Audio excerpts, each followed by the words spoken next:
Maio é um mês bem interessante porque é um mês que a gente retoma aí os atendimentos aqui em Fortaleza, né? E também a minha preparação para a viagem para São Paulo.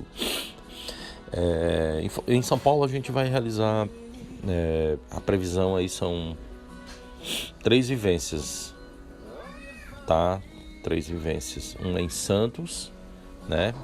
Eu tô conversando com a Glória, com a Andréa lá de Praia Grande, pra gente realizar lá em Santos. Uma vivência em São Paulo, 2 vivências em São Paulo, uma em Santos e uma em São Bernardo. Então são 4 vivências, na verdade, né? 4 vivências, 3 palestras, e uma com a Cláudia, uma com a Tatiana, e aí vai, entendeu?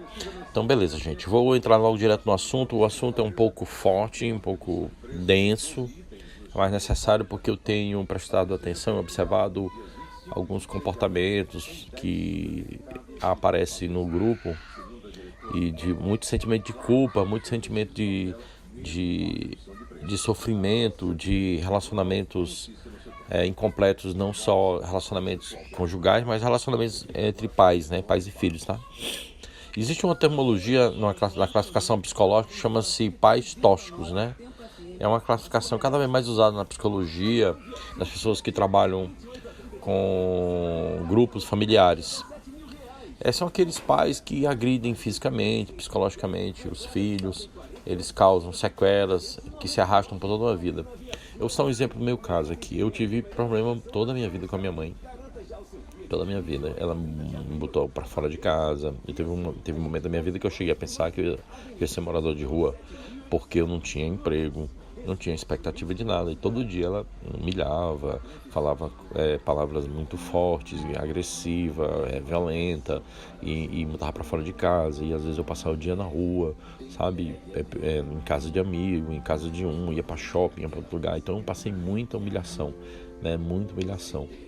E isso começou a gerar uma revolta, né? Gera uma revolta dentro de você, você não entende porquê daquilo, porque aquilo é a mãe agindo daquela forma, né? Porque o meu pai é separado, então eu passei por esse sofrimento e foi terrível, né? Tinha dia que eu não tinha dinheiro nem para comprar um bombom. Imagina aí. E quando eu ia almoçar, ela falava: esse almoço aqui que tá colocando aqui em casa sou eu. Só pelo simples fato de eu estar desempregado. Mas quando eu estava empregado com dinheiro, bancando as coisas, aquilo não tinha valor nenhum. Era como se eu estivesse fazendo a minha obrigação. Mas com o passar dos anos, a minha percepção começou a mudar e a consciência começou a se instalar, e comecei a ver que não era somente ela.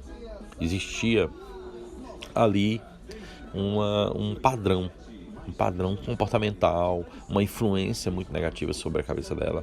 Então ali era ela, né, com o estilo dela, a forma de ser dela, mas influenciada por forças muito negativas, energias negativas, formas de pensamentos e tal, tá? Então, todos nós que passamos por algum conflito dentro da família, em relações consanguíneas, essas relações ela não se definem somente aqui, tá? Ela vem muitas vezes de vidas passadas. Com a minha mãe eu já sabia que era karma, né? Em vidas passadas. E aí foi me revelado, eu fiquei sabendo, e aí eu vim entender que tinha essa influência negativa que não permitia nem que houvesse uma reconciliação ou uma harmonia. E ainda tinha o problema dela mesma, a questão do desvio de conduta da pessoa, né? Mas era um problema dela, não era um problema meu. Até então eu absolvia. Quando eu decidi, você é você, eu sou eu deixei de absolver, né? E aí, com o passar do tempo, a minha mãe voltou a ser quem ela era, a ser minha mãe mesmo, de fato, né? E a influência se afastou e eu consegui limpar os miasmas da casa, as formas de pensamentos da casa, a parte da mente dela, e tudo isso. Que é isso que eu quero relatar para vocês aqui. Então, quando a gente passa por agressões que vêm de pessoas como um cônjuge, até um chefe, é possível pedir divórcio e demissão, né? Porque você se livra daquele problema. Mas se a crueldade está dentro de casa, quando é uma mãe, um pai que é agressivo, que humilha, que fala, que diz as coisas com o filho não suporta, sai de casa, vai morar com outra pessoa, às vezes casa muito cedo. Tem moças muito jovens que engravidam muito cedo porque quer se livrar de um problema, né, da mãe, né, porque é agressivo, humilha. Não, você tem que ter uma obrigação com seus filhos, você tem um dever de não ficar exigindo do seu pai ou dos seus filhos além do que ele pode dar, né? E tem gente que começa a exigir logo criança, né? Nota boa, e tem que ser o primeiro lugar, porque faz karatê tem que ser o melhor, porque faz natação tem que ser o melhor, porque foi pra prova de química não tirou 9, não serve, tirou a nota pra passar. Ah, porque você não serve, é por isso, por aquilo. Os pais têm um entrelaçamento com a gente muito forte, e muitas vezes os filhos é que têm karma com os pais. Mas os pais, eles recebem um impacto muito grande do campo morfogenético, tá? Então, existe muita coisa que acontece dentro desse campo. Então, muitas dessas pessoas que passam por situações de sofrimento, quando é no trabalho, quando é relacionamento conjugal, tudo bem, você resolve. Mas se a crueldade está dentro de casa, o que você faz, né? Então, tem um exemplo aqui de uma moça, o nome dela é Constance, que ela carregou trauma durante anos. E ela disse assim, mas a minha maior dor era não ter vivido num lado decente. Ela conta isso. Isso foi feita uma pesquisa na Universidade de Newcastle, na Inglaterra, e onde ela cursava direito. Ela jurou que nunca mais falaria com a Carmen, que era a mãe, né? Então cumpriu a promessa, construiu uma carreira vencedora, casou, teve 2 filhos, submeteu a cirurgias plásticas no nariz, na boca, nos olhos, né, numa tentativa de modificar o que a mãe dizia ser horroroso.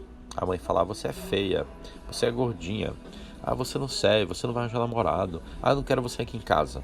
E fica botando a pessoa para fora e fica alegando que não tem dinheiro para pagar a conta da luz, alegando que está gastando a energia, alegando que está usando a internet demais, alegando que é um desocupado, chama a pessoa de vagabundo, vagabunda, porque a mãe repete esse padrão de comportamento que ela recebeu da educação dela. E aí os filhos, os irmãos que estão em casa fazem a mesma coisa. Aí a pessoa, por fato de estar desempregada, está passando uma dificuldade, todo mundo fica contra. Que naquele momento que mais precisaria de amparo, não tem amparo. E nas famílias que reinam o amor, não acontece esses absurdos, né?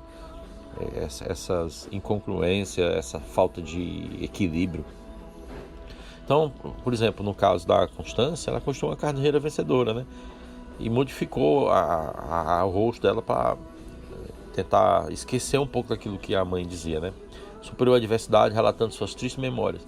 Carmen a processou por causa do livro. A mãe processou ela, porque ela lançou um livro, né? Falando do sofrimento dela. Perdeu. Nenhum pai ou mãe está livre de falhar. Perder a paciência ou a compostura, isso é normal, isso faz parte da educação, da criação. Mas agir com perversidade, com maldade, ultrapassa os limites aceitáveis de qualquer relacionamento. E a humilhação vinda daqueles que a gente ama, que a gente tem laço sanguíneo, é a mais dolorosa. Então, a mais dolorosa. Os psicólogos de clínica de medicina comportamental falam isso. É o sofrimento mais doloroso. É como se houvesse uma confirmação para a pessoa de que ela não é boa.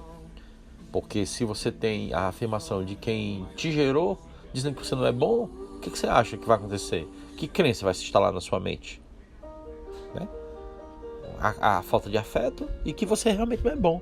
Isso vai ficar na sua cabeça, meu amigo. Você vai chegar na fase adulta e não vai conseguir sair dessa prisão mental colocada pela sua mãe, pelo seu pai e às vezes por um irmão, né? Porque às vezes os irmãos também prejudicam e criam inimizade. A mãe já às vezes joga um filho contra o outro, às vezes o pai joga um filho contra o outro. Aí o outro é mais rebelde, errado, desvia dinheiro, faz besteira, engravida, tem 2, 3 filhos e é o certo, é o que é o queridinho. E aquela pessoa que tenta tudo, estuda tudo, faz tudo, é o que sofre todas as consequências. Muitas vezes isso é karma, mas muitas das vezes não. São comportamentos padrões do campo morfogenético que vão refletindo sobre a mente daquelas pessoas, daquela família. E aquele comportamento padrão, ele vem de hereditário, né? Vem de herança hereditária. E isso vai refletindo, que vai refletir também na sua família, porque os seus filhos você vai tentar criar com amor, mas aqui lá você vai se comportar como a sua mãe ou como seu pai, porque o comportamento ele se repete. Ele fica como um reflexo de um espelho. Então essa postura dos pais tóxicos, né? Que quem tem aí, eu tive uma mãe tóxica durante muito tempo e agora, graças a Deus, é uma mãe saudável, mas levou tempo para mudar esse perfil dela, esse comportamento, depois que eu entendi a verdade, que eu era tão culpado quanto ela, né? E que eu comecei a limpar esses campos e as coisas começaram a melhorar. Então a postura dos pais tóxicos deixa graves sequelas na mente da pessoa, normalmente levada para a vida adulta. Então cuidado, você que é pai, você que é mãe, com o que você diz para o seu filho, com o que você manda ele fazer, com as exigências que você faz. Se você está cobrando demais, você está criando doença nele. Eu vi pessoas que o filho trabalhando, dando o melhor dele, mas a pessoa ainda cobrava, porque ela não tem a corresponsabilidade com a vida dela, de assumir a vida dela, o destino dela, as obrigações financeiras, e joga toda a culpa da carga do fracasso dela pro filho. Né? Quantos não fazem isso, né? Quantos não fazem isso? Será que vocês estão fazendo isso? Você que é pai, você que é mãe? Então já parou para pensar que isso está afastando você de uma vida melhor, de um campo de felicidade e de propósito? Porque você é um pai tóxico, ou que você sofreu a influência de um pai tóxico, de uma mãe tóxica, de uma família tóxica, de criações tóxicas, né? Então as consequências são agressividade, dificuldade de aprendizado, que você vai ter, rebeldia, timidez, um enorme sentimento de culpa, uma falta de amor próprio. Sempre que alguma coisa sai do controle, seja no trabalho, seja na vida pessoal, a pessoa acha que é erro dela, né? Porque ela fica com esse trauma. Então, e você cresceu ouvindo da sua mãe dizer que era incompetente, que é burro, que você deveria ter sido abortado, que você não era para ter nascido, né? Porque tem pai e mãe que falam esse absurdo com os filhos. E eu ouvi muito isso, né? Às vezes na hora do almoço, esse almoço que você está comendo foi o que eu coloquei na mesa, você não era para ter nascido, você era para ter sido abortado, você era para ter, que era para ter vindo só meu filho, você não é meu filho. E eu ouvi muito isso, ouvi demais. Gente, isso me deixou sequelas.